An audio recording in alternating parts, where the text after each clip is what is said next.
सभी भाई बहनों को नमस्कार। मैं हूं राजेश रावत। स्वागत करता हूं आप सभी का आपके अपने चैनल रावत मैथ्स पर। प्यारे मित्रों, हम पढ़ रहे थे राजस्थान की खारे पानी की झीलें। कल हमने इससे पहले वाले वीडियो में खारे पानी की राजस्थान की जितने भी झीलें थी सबको बातों ही बातों में हंसते हंसते बिना किसी ट्रिक के याद किया था। आज हम कुछ खारे पानी की झीलें हैं, महत्वपूर्ण परीक्षा की दृष्टि से कुछ महत्वपूर्ण झीलें हैं जिनसे संबंधित कुछ फैक्ट हम याद करेंगे। 2-3 झीलें हैं जिनको आज हम पढ़ेंगे। तो चलिए शुरू करते हैं आज की क्लास और बातों ही बातों में हंसते हंसते चुटकी में बातें याद करते हैं।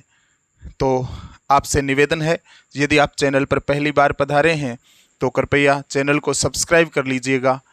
वीडियो को देखने के बाद में लाइक और शेयर ज़रूर करना। चलिए शुरू करते हैं आज की क्लास। प्यारे मित्रों, राजस्थान की खारे पानी की झीलें हम पढ़ रहे थे। आज हम पढ़ेंगे पहले तो सांबर झील को। कौन सी झील को पढ़ेंगे? सांबर झील को पढ़ेंगे। और सांबर झील को याद करने के लिए हम देसी तरीके अपनाएंगे। कैसे? सांबर के शुरुआत में नाम आ रहा है सा, फिर आ रहा है भर। सा भर मतलब सा से सांस, भर से भर गया, सांस भर गया। जब किसी इंसान के सांस भर जाता है ना तो उसे बोलते हैं सांस फूलना। क्या बोलते हैं? सांस फूलना, सांस भर गया। सांबर को कैसे पढ़ना है? सांबर में देखो सांस लिखा कैसे जाता है? ऐसे ही तो लिखा जाता है सांस। तो ये सांस पूरा तो नहीं लिखा, इस से को इसने साइलेंट कर रखा है, इतना तो लिखा है ना? बिल्कुल लिखा है। तो इसको पढ़िएगा सांस भर को याद रखना, भर गया, सांस भर गया। किसी इंसान के सांस भर जाता है उसको बोलते हैं कि इसके सांस फूल गया। क्या फूल गया? सांस फूल गया। सांस फूलना मतलब सांस भरना। सांसा में भर जावे इंसान मतलब हाफल्ड चढ़ जावे। राजस्थानी भाषा में क्या करे? हाफल्ड चढ़ जानो मतलब सांस फूल गयो, सांस भर गया, सांस फूल गया। अरे सांबर को बोलो सांस भर गया। सांस भर जाने का मतलब है सांस फूल जाना, याद रखना। सांबर झील फूल जाना से याद रखना फुलेरा में है। अरे सांबर झील कहाँ है? सांबर झील फुलेरा में है। फुलेरा कहाँ पड़ता है? जयपुर ग्रामीण जिले में पड़ता है। सांबर झील कहाँ है? सांबर को पढ़िएगा सांस भर गया। सांस भर गया मतलब सांस फूल गया। फूल से याद रखना फुलेरा। बताओ सांबर झील कहाँ है? सांबर झील फुलेरा में है। और ये फुलेरा कहाँ है? जयपुर ग्रामीण जिले में है। तो सांबर झील फुलेरा जयपुर ग्रामीण जिले में है। पहली बात क्लियर। और सांबर झील खारे पानी की झील है, ये मैंने आपको कल वाले वीडियो में याद करवाया है। सांबर झील खारे पानी की झील है। सांबर झील है कहाँ? फुलेरा में है। कहाँ पे है? फुलेरा में है। फुलेरा कहाँ है? जयपुर ग्रामीण जिले में। एक पॉइंट आपके क्लियर। सांबर झील कहाँ है? सांबर झील फुलेरा जयपुर में है, जयपुर ग्रामीण में है। ये सांबर झील राजस्थान की सबसे बड़ी प्राकृतिक झील है। राजस्थान की सबसे बड़ी प्राकृतिक झील की बात करें तो कौन सी झील है? सांबर झील है। सांबर झील है वो राजस्थान की सबसे बड़ी प्राकृतिक झील है। कौन सी झील है? प्राकृतिक झील है। राजस्थान की सबसे बड़ी प्राकृतिक झील पूछ ले तो आपका आंसर होगा सांबर झील। यह राजस्थान की सबसे बड़ी खारे पानी की झील है। राजस्थान की सबसे बड़ी खारे पानी की झील कौन सी है?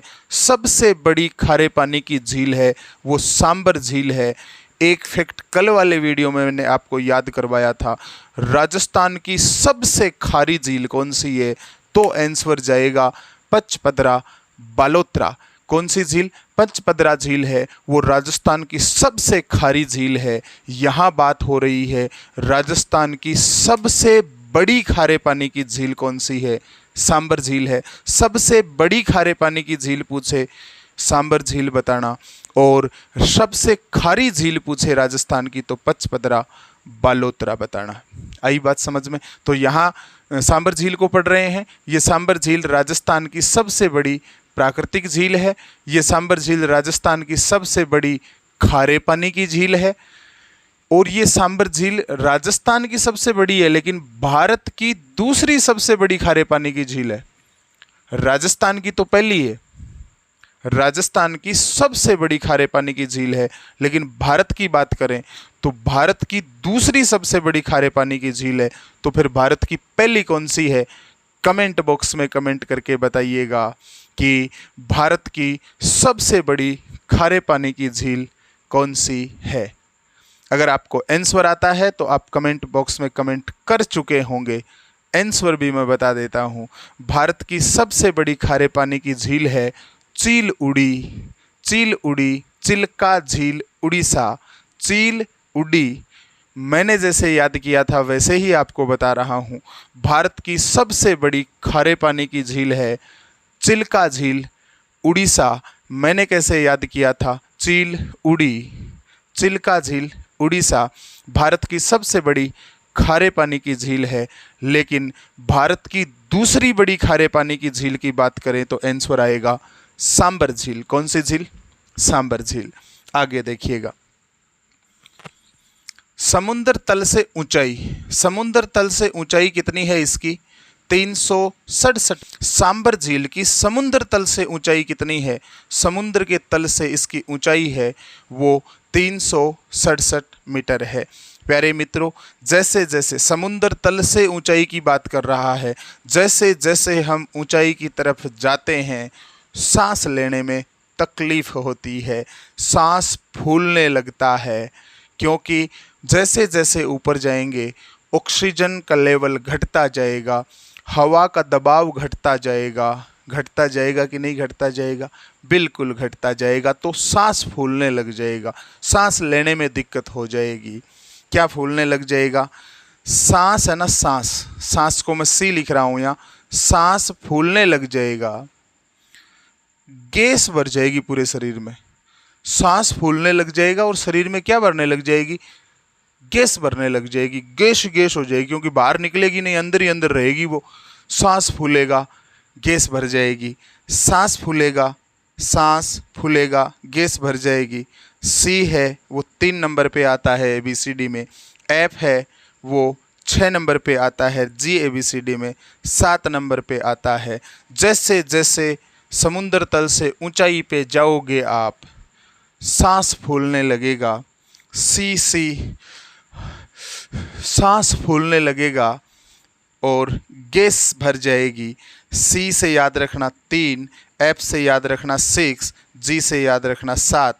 367 मीटर समुद्र तल से सांबर झील की ऊंचाई है। समुद्र तल से ऊंचाई कितनी है सांबर झील की?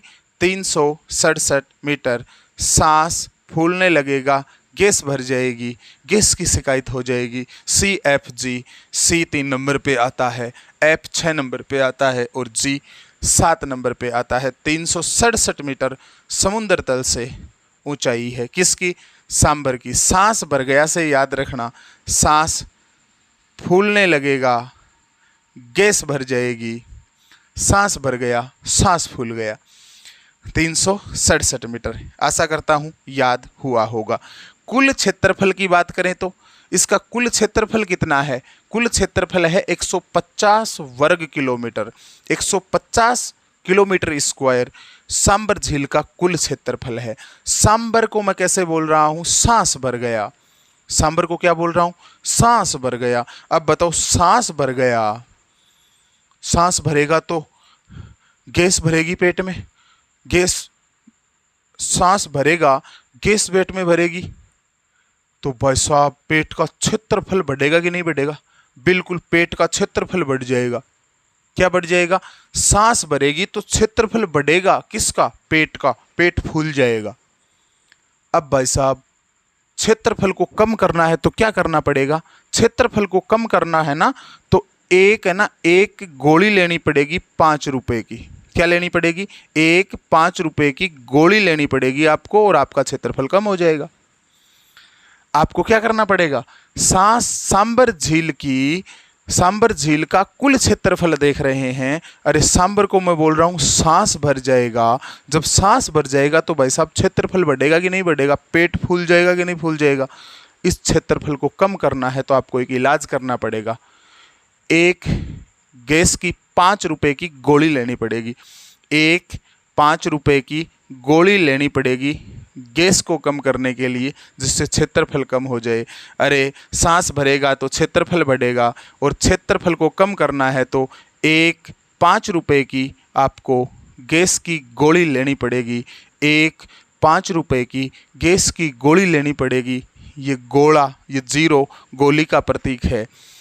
एक 5 रुपए की गैस की गोली लेनी पड़ेगी यदि आपको क्षेत्रफल कम करना है। मतलब सांबर झील का कुल क्षेत्रफल 150 वर्ग किलोमीटर है। कितना है? 150 वर्ग किलोमीटर। सांबर झील का कुल क्षेत्रफल पूछे, सांबर को ऐसे याद रखना, सांस भर गया। अरे सांस भर गया तो क्षेत्रफल बढ़ेगा। क्षेत्रफल को कम करना है तो एक 5 रुपए की गैस की गोली लेनी पड़ेगी। भाई साहब क्षेत्रफल याद हो गया, 150 वर्ग किलोमीटर। कितना है? 150 वर्ग किलोमीटर। या फिर दूसरा तरीका, जल ग्रहण क्षेत्र। सांबर झील का जल ग्रहण क्षेत्र कितना है? 2500 किलोमीटर है। सांबर झील का जल ग्रहण क्षेत्र कितना है? सांबर झील का जल ग्रहण क्षेत्र है वो 2500 किलोमीटर है। इसको कैसे याद करें? देखो, या तो क्षेत्रफल की बात की हमने, सांबर झील का कुल क्षेत्रफल 150 वर्ग किलोमीटर, या तो आप एक 5 रुपए की गैस की गोली लो। अगर उससे काम नहीं होता है तो फिर आपको, अगर आप गोली नहीं लेते हैं ना, तो आपको सांस फूल गया तो इसका इलाज करने के लिए आप गोली नहीं लेते हैं तो दूसरा इलाज बता रहा हूँ, सुनना। आपको जल ग्रहण करना पड़ेगा, आपको पानी पीना पड़ेगा। क्या पीना पड़ेगा? पानी पीना पड़ेगा। जल ग्रहण क्षेत्र की बात कर रहा हूँ, ये याद करवा रहा हूँ आपको। जल ग्रहण क्षेत्र 2500 किलोमीटर है। कैसे याद रख पाएंगे? हमेशा हमेशा के लिए सुनिएगा मेरी बात को। अगर आप क्षेत्रफल कम करना चाहते हैं और गोली नहीं लेना चाहते, एक तरीका तो है कि एक 5 रुपए की गोली ले लो, क्षेत्रफल कम हो जाएगा। अगर सांस भर गया और गैस निकालना चाहते हैं आप, तो गोली नहीं लेना चाहते, तो दूसरा तरीका क्या है? जल ग्रहण करना पड़ेगा आपको। क्या करना पड़ेगा? जल ग्रहण करना पड़ेगा। जल ग्रहण क्षेत्र याद करवा रहा हूँ। क्या करना पड़ेगा? जल ग्रहण करना पड़ेगा। अब जल ग्रहण कैसे करना है, सुनो मेरी बात। आपको क्या करना है? सबसे पहले एक बर्तन लेना है। बी का मतलब बर्तन। जल ग्रहण करेंगे तो बर्तन लेंगे कि नहीं लेंगे भाई साहब? बिल्कुल लेंगे। आपको सबसे पहले एक बर्तन लेना है। बर्तन को मैं बी लिख रहा हूँ, ओके। बर्तन लेना है, फिर उसमें एक इन्नो की पुड़िया डालनी है। क्या डालनी है? इन्नो की पुड़िया डालनी है। इन्नो गैस को कम करने के लिए एक पैकेट आता है इन्नो का, जानते हैं आप सारे। इन्नो का मैं ई लिख रहा हूँ। एक बर्तन लेना है, इन्नो की पैकेट उसमें खाली करनी है, डालनी है, और फिर क्या करना है? फिर भाई साहब घोड़ो घोड़ो घोड़ो घोड़ो उनको। क्या करो?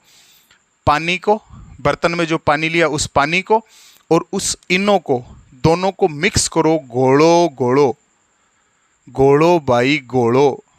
घोड़ो को मतलब गोड़ो, गोड़ो गोड़ो मतलब बर्तन ले, इनो की पुड़िया ले, पानी डाल के दोनों को घोड़ो घोड़ो गोड़ो गोड़ो। मतलब आपको याद हो गया है। बी ABCD में 2 नंबर पे आता है, ई ABCD में 5 नंबर पे आता है। घोड़ो घोड़ो गोड़ो गोड़ो, 2 गोड़ा लिखियोड़ा है। 2500 किलोमीटर। कितना? 2500 किलोमीटर जल ग्रहण क्षेत्र है। सांबर झील का जल ग्रहण क्षेत्र कितना है? 2500। अरे बर्तन लेना है, इन्नो की पुड़िया लेनी है, ई से इन्नो।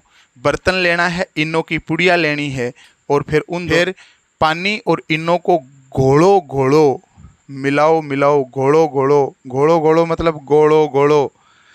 बर्तन ले, इनो की पुड़िया ले और पानी डाल करके इन दोनों को घोड़ो घोड़ो। किसको? पानी को और इनो को, और पी जाओ। आपका गैस कम हो जाएगा। सांस जो भरा था ना, सांस फूला था ना, उसमें आराम मिलेगा, गैस निकल जाएगी। मतलब जल ग्रहण क्षेत्र कितना है सांबर झील का? 2500 किलोमीटर। आई बात समझ में। समुद्र तल से ऊंचाई कितनी है, सांस फूलेगा गैस भरेगी। समुद्र तल से ऊंचाई पे जैसे जैसे ऊंचाई पे जाएंगे सांस फूलेगा, CF गैस भरेगी G। 3 6 7 बोले तो 367 मीटर सांबर झील की समुद्र तल से ऊंचाई है। कुल क्षेत्रफल की बात करें, अरे सांबर झील का कुल क्षेत्रफल, सांस भरेगा क्षेत्रफल बढ़ेगा, तो एक 5 रुपए की गोली लेनी पड़ेगी। 150 वर्ग किलोमीटर कुल क्षेत्रफल है। अगर बात करें जल ग्रहण क्षेत्र की, भाई साहब यदि आप एक 5 रुपए की गोली नहीं लेना चाहते हैं तो आपको एक काम करना पड़ेगा, एक बर्तन लेना पड़ेगा। बर्तन को मैं B से लिख रहा हूँ। एक इनो की पुड़िया लेनी पड़ेगी, इनो को मैं E से लिख रहा हूँ। फिर उसमें पानी मिला के दोनों को घोड़ो घोड़ो, किसको, पानी को और इनो को। BFBE घोड़ो घोड़ो 0 0 मतलब बर्तन, इनो और पानी मिला करके घोड़ो घोड़ो, गोड़ो घोड़ो। B 2 नंबर पे आता है, E 5 नंबर पे आता है। गोड़ा गोड़ा 0 0 मतलब 2500 किलोमीटर जलग्रहण क्षेत्र है। आशा करता हूँ ये फैक्ट आपको याद हुए होंगे। बहुत आसान है इनको याद करना, बस सांस भर गया, इन बातों से इनको कनेक्ट रखना। आगे देखो, सांबर झील पर म्यूजियम साल्ट की स्थापना 1870 ईस्वी में की गई, जिसे रामसर साइट में शामिल कर लिया गया। कब? 23 मार्च 1990 में। ये डेट पूछी जाती है कि सांबर झील को रामसर साइट में कब शामिल किया गया। तो 23 मार्च 1990 में रामसर साइट में शामिल किया गया। किसको? सांबर झील को। कैसे याद रखनी है ये डेट, देखो।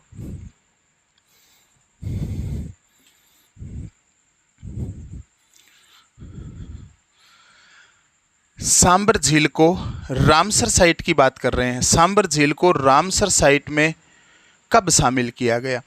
रामसर में देखो, राम और सर, राम की शरण में अगर इंसान का सांस भरने लग जाए मतलब वो बुढ़ा हो गया है। सांबर झील की बात कर रहे हैं, रामसर साइट में शामिल करने की बात कर रहे हैं। तो सांबर झील और रामसर, इन दोनों को कनेक्ट कर रहा हूं मैं। किसको? सांबर झील को और रामसर को। आराम से सुनिएगा बात को। सांबर झील को और रामसर साइट, मतलब सांबर झील को रामसर साइट में कब शामिल किया गया, ये डेट याद करवा रहा हूं मैं आपको, सुनिएगा। सांबर झील को सांबर को आप क्या पढ़ रहे हैं? सांबर को आप पढ़ रहे हैं सांस भर गया। क्या भर गया? सांस भरने लग गया। अरे सांस भरने लग गया किसी के, या सांस फूलने लग गया है, इसका मतलब वो बुढ़ा हो गया है और कगार पे आ गया है। कौन सी कगार पे आ गया? रामसर में देखो, राम और सर, राम की शरण में जाने के कगार पे आ गया है। सांस भरने लगा है, सांस फूलने लगा है, तो अब वो राम जी की शरण में जाने के लायक हो गया है। वो राम की शरण में जाने के लायक हो गया है, मतलब अब उसकी मृत्यु नज़दीक है, उसका बुढ़ापा आ गया है। क्या आ गया है? बुढ़ापा आ गया है। अरे सांस भरने लग गया, राम जी की शरण में जाना पड़ेगा। क्यों? क्योंकि बुढ़ा हो गया, तभी तो सांस भरने लगा, सांस फूलने लगा, तो राम जी की शरण में जाना पड़ेगा ना। बिल्कुल जाना पड़ेगा, मतलब बुढ़ा हो गया है। अब बुढ़े आदमी क्या बोलते हैं पता है? अपने बेटे को, अपनी बेटी को बोलते हैं कि जाओ, सांस में भरा हुआ है, तेरी माकन उन्नी उन्नी खिचड़ी बनवा लिया। कहीं बोले बूढ़ो, बेटा ने बोले तेरी माकन उन्नी उन्नी खिचड़ी बनवा के लिया। सांस भरे लागो है, बूढ़ो हो गयो है, राम जी की शरण में जाबा की तैयारी होगी है। ऊ टाइम भाई साहब, ऊ बूढ़ा आदमी ने कहीं भावे उन्नी उन्नी खिचड़ी भावे। उन्नी उन्नी मतलब गरम गरम, राजस्थानी शब्द है उन्नी उन्नी, गरम गरम खिचड़ी भावे। तो वो बूढ़ा अपने बेटे या बेटी को बोल रहा है, क्या बोल रहा है? तेरी माँ को बोल और क्या बनवा? उन्नी उन्नी खिचड़ी बनवा। क्या बनवा? उन्नी उन्नी खिचड़ी बनवा। वो बूढ़ा आदमी बोल रहा है अपने बेटे को या बेटी को कि तेरी माँ को बोल उन्नी उन्नी खिचड़ी बना दे, जिससे कि मैं खा लूँ। अब देखना, ते से याद रखना 23, माँ से याद रखना मार्च, और 19 से याद रखना नी मतलब 1900 और नी मतलब 90। मारवाड़ क्षेत्र में 90 को 90 बोलते हैं। क्या बोलते हैं? 90 को बोलते हैं 90। तो 19 लिखा है मैंने, नी। उन से याद रखना 1900, नी से याद रखना 90। बहुत आसान है। कैसे? सांस भरने लग गया, राम जी की शरण में जाने के लायक हो गया, मतलब बुढ़ा हो गया, तो अब खींचड़ी बहेगी उसको। तो वो अपने बेटों को बोल रहा है कि बेटा तेरी माँ को बोल, मेरे को 19 खींचड़ी बना दे। ते से तेरी, माँ से माँ है, 19 खींचड़ी बना दे, मतलब ते से याद रखना 23, ते से 23, माँ से मार्च, और 19 को पढ़ना न से याद रखना 1900 और नी से याद रखना 90, मतलब 1990। 23 मार्च 1990 में सांबर झील को रामसर साइट में शामिल किया गया। कब? 23 मार्च 1990 में। आशा करता हूँ ये डेट आपको याद हुई होगी। कैसे याद किया? तेरी माँ से 19 खींचड़ी बनवा ले। ते माँ 19, ते से तेरी, माँ माँ है, 19 गरम गरम, ते से 23, माँ से मार्च, 19 से याद रखना 1990, मतलब 1990 में 23 मार्च 1990 में सांबर झील को रामसर साइट में शामिल किया गया। आगे देखिएगा, सांबर झील है वो बालसन का उदाहरण है। किसका उदाहरण है? बालसन झील का उदाहरण है। बालसन झील मतलब चारों तरफ पहाड़ियां हैं और उन पहाड़ियों से नदियां आ रही हैं, सरिताएं आ रही हैं, और वो सरिताएं आकर के जहाँ पे जल इकट्ठा करती हैं उसे बोलते हैं बालसन। चारों ओर पथरीला इलाका, पहाड़ियाँ ही पहाड़ियाँ, और उन पहाड़ियों से क्या आती हैं? सरिताएं सरिताएं बोले तो नदियाँ बह बह के आती हैं, और जहाँ पे अपना जल एकत्रित करती हैं वहाँ एक झील का निर्माण करती है। उस झील को बोलते हैं बालसन झील। तो सांबर झील है, ये बालसन झील का उदाहरण है। और इस सांबर झील में ये 5 नदियाँ गिरती हैं। कौन कौन सी हैं सांबर झील में गिरने वाली नदियाँ? एक तो मेंथा, एक खारी, एक खंडेला, एक रूपनगढ़ और एक बांडी। जब मैंने आपको आंतरिक प्रवाह की नदियाँ याद करवाई थी तब आपको बताया था कौन सी नदी कहाँ अपना जल डालती है। मेंथा नदी सांबर झील में जल डालती है, खारी नदी सांबर झील में जल डालती है, खंडेला सांबर झील में, और रूपनगढ़ और बांडी, ये 5 नदियाँ सांबर झील में जाकर के गिरती हैं, सांबर झील में अपना जल डालती हैं। तो सांबर झील किसका उदाहरण है? बालसन का उदाहरण है। आगे देखो, इस सांबर झील से नमक उत्पादन का कार्य सांबर साल्ट लिमिटेड द्वारा किया जाता है। सांबर झील से नमक उत्पादन का कार्य कौन करता है? सांबर झील से नमक उत्पादन का कार्य सांबर साल्ट लिमिटेड कंपनी द्वारा किया जाता है। ये कंपनी जो है ये हिंदुस्तान साल्ट कंपनी लिमिटेड की सहायक कंपनी है, और ये हिंदुस्तान साल्ट लिमिटेड जो कंपनी है ये भारत सरकार का उपक्रम है। भारत सरकार की देखरेख में हिंदुस्तान साल्ट कंपनी लिमिटेड की सहायक कंपनी सांबर साल्ट लिमिटेड के द्वारा यहाँ पर नमक उत्पादन का कार्य किया जाता है सांबर झील में।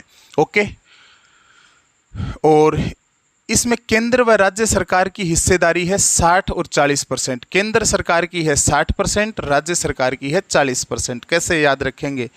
केंद्र को बोलते हैं सेंटर। सेंटर में सी से सेंटर, सी से 60, मतलब सेंटर में तो 60 है, सांबर में हिस्सेदारी सेंटर की तो 60 है। सांबर झील में नमक उत्पादन में केंद्र सरकार की और राज्य सरकार की हिस्सेदारी कितनी है? केंद्र को बोलते हैं सेंटर। सेंटर की तो 60 है, जब सेंटर की 60 है तो फिर राज्य की कितनी बची? 40। मतलब केंद्र की हिस्सेदारी 60% है और राज्य सरकार की हिस्सेदारी है वो 40% है। और सांबर झील में गिरने वाली नदियां मैंने आपको याद करवाई दी। मेंथा, खारी, खंडेला, रूपनगढ़, बांडी, ये 5 नदियां सांबर झील में अपना जल डालती है। ये तो थी प्यारे मित्रों सांबर झील। अब हम पढ़ते हैं पचपदरा झील बालोतरा को। अब हम पढ़ते हैं पचपदरा झील बालोतरा को। देखो, पचपदरा के शुरुआत में नाम आ रहा है पच, और बालोतरा में नाम आ रहा है बाड़ो। अगर हम किसी काम को करते रहते हैं, जब उसमें पच जाते हैं, खूब ज़्यादा परेशान हो जाते हैं, पच के वो काम अपने से नहीं होता है, खूब पेचीदा काम है जिसमें पच के हम परेशान हो जाते हैं, तो बोल देते हैं ना, बड़ो रे, कितना पच लिया, हो रियो ही नहीं है। बड़ोरे से याद रखना बालोतरा। पचपदरा झील कहाँ है? बालोतरा जिले में है। ये मैंने कल आपको याद करवा दिया था। खारे पानी की झील है। इसमें मुख्य 2-3 बातें याद रखनी है। भारत व राज्य की सबसे खारी झील है। भारत की देख लो चाहे अपने राज्य राजस्थान की देख लो, ये सबसे खारी झील है। कौन सी झील? पचपदरा झील। उत्तम किस्म का नमक उत्पादन किया जाता है इस झील में। पचपदरा झील में उत्तम क्वालिटी का, उत्तम किस्म का नमक उत्पादन का कार्य होता है, जो खाने के काम में आता है। खाने योग्य नमक है। उत्तम किस्म का नमक उत्पादन किया जाता है और खाने योग्य है, मतलब हर जाति के लोग इस नमक को खाते हैं। हर जाति के लोग, मतलब खारवाल जाति के लोग, याद रखना, खारवाल जाति के लोग मोरली झाड़ी से नमक बनाते हैं और ये स्फटिक नमक बनाते हैं। इस नमक को बोलते हैं रेस्ता। क्या बोलते हैं? रेस्ता। अरे रेस्तरा होटलों को भी बोलते हैं। तो ये नमक होटलों में भी जाता है, याद रखना। पचपदरा से जो नमक, पचपदरा झील से जो खारवाल जाति के लोग मोरली झाड़ी से नमक बनाते हैं, उसको कहते हैं रेस्ता। क्या कहते हैं? रेस्ता कहा जाता है। खारवाल जाति के लोग कौन सी झाड़ी से? मोरली झाड़ी से स्फटिक नमक बनाते हैं, जिसे रेस्ता कहते हैं। रेस्ता मतलब, रेस्तरा मतलब होटल। होटलों में भी ये नमक जाता है, याद रखने के लिए बता रहा हूँ। तो रेस्ता, इस नमक को रेस्ता कहते हैं, जो मोरली झाड़ी से बनाया जाता है। खारवाल जाति के लोग, यहाँ के नमक में 98% यानी 98% तक सोडियम क्लोराइड की मात्रा होती है। जो पचपदरा झील बालोतरा है, यहाँ से नमक प्राप्त किया जाता है, उसमें 98%, 98% सोडियम क्लोराइड की मात्रा होती है, मतलब शुद्ध नमक है। सोडियम क्लोराइड की मात्रा कितनी है? 98%। तो ये मुख्य बातें आपको याद रखनी है। पचपदरा झील एक तो राज्य की और भारत की सबसे खारी झील है, ये याद रख लेना। खारवाल जाति के लोग मोरली झाड़ी से नमक बनाते हैं, जिसको रेस्ता कहते हैं। 98% सोडियम क्लोराइड की मात्रा होती है। उसके बाद में देखिएगा डीडवाना झील। डीडवाना कुचामन जिले में है। डीडवाना झील कहाँ है? डीडवाना झील डीडवाना कुचामन जिले में है। नॉर्मल सी बात है। इस डीडवाना झील से जो नमक है ना, वो खाने योग्य नहीं है साहब। डीडवाना झील से जो नमक बनाया जाता है, ये नमक खाने योग्य नहीं है। तो क्या काम आता है? उद्योगों में काम में लिया जाता है। इसमें फ्लोराइड की मात्रा ज़्यादा है। खाने योग्य क्यों नहीं है? क्योंकि इसमें फ्लोराइड ज़्यादा है, सोडियम क्लोराइड कम है। सोडियम क्लोराइड तो है ही नहीं, क्लोराइड की मात्रा नहीं, फ्लोराइड की मात्रा है, तो ये खाने योग्य नहीं है। फ्लोराइड की मात्रा ज़्यादा होने के कारण ये खाने योग्य नहीं है। यहाँ से प्राप्त नमक को कोसिया कहते हैं, ये फैक्ट याद रखना। डीडवाना झील से जो नमक प्राप्त किया जाता है, उसको बोलते हैं कोसिया। क्या बोलते हैं? कोसिया बोलते हैं। ये फैक्ट आप याद रखना कि डीडवाना झील से, यही मेन फैक्ट है इसमें, डीडवाना झील से जो नमक प्राप्त किया जाता है उसको बोलते हैं कोसिया। और इस झील को खाल्डा भी बोलते हैं। क्या बोलते हैं? खाल्डा भी बोलते हैं। डीडवाना में नाम आ रहा है डीड। क्या नाम आ रहा है? डीड। डीड करना। अगर कोई आदमी आपसे डीड करता है, मतलब कोई आदमी आपसे टेढ़ा चलता है, तो एक काम करो, उस आदमी से अपना सामान कोस लो। डीडवाना झील में जो नमक प्राप्त होता है उसको बोलते हैं कोस, से याद रखना कोसिया। जो आदमी अपने से डीड करता है, अपने से टेढ़ा चलता है, अपने से डेड करता है, अपने से डेढ़ा चलता है, इस डीडवाना में डीड आ रहा है, इसको कनेक्ट कर रहा हूँ मैं। जो आदमी अपने से डीड करता है, जो अपने से डेढ़ा चलता है, जो अपने से टेढ़ा चलता है, उस आदमी से अपना सामान कोस लो भाई साहब। कोसिया कहलाता है यहाँ का नमक। और उसकी खाल उधेड़ दो, चमड़ी उधेड़ दो उसकी। जो आदमी टेढ़ा चलता है ना, उसकी क्या उधेड़ देंगे हम? चमड़ी उधेड़ देंगे। अगर वो अपना कोई सामान ले जाएगा, अपने से टेढ़ा चलेगा, तो भाई साहब हम उसकी खाल खींच लेंगे। क्या कर लेंगे? उसकी खाल खींच लेंगे। खाल से याद रखना, खाल्डा झील भी कहते हैं। इस झील को क्या कहते हैं? खाल्डा।